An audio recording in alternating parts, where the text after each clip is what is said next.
que os olhos não veem, as pernas alcançam.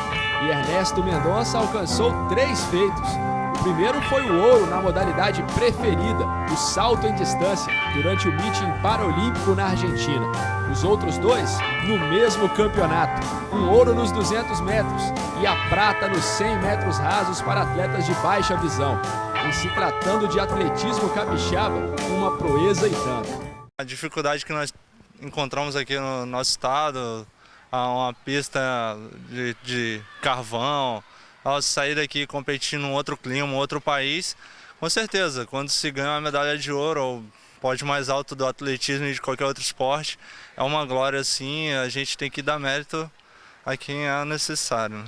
Mas a maior emoção para Ernesto ainda está por vir. O capixaba está muito perto de conseguir o índice dos 100 metros rasos para as Paralimpíadas de Londres. Para chegar à Inglaterra, Ernesto precisa do índice B, 11 segundos e 95 centésimos, 39 centésimos mais rápido que a prata em Buenos Aires na semana passada. A gente está fazendo um trabalho forte voltado para a Paralimpíada em busca do resultado dos 100 metros, sim, com certeza. O técnico da equipe de paratletas em Vitória também está confiante na vaga dele e de outros capixabas.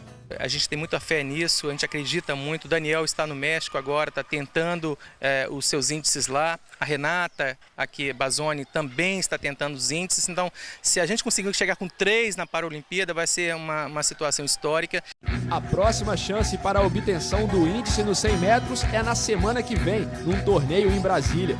E se o salto de Ernesto não pode ser de ouro, o atletismo tem tudo para ser o esporte com mais medalhas em Londres. E é claro, com Ernesto na delegação.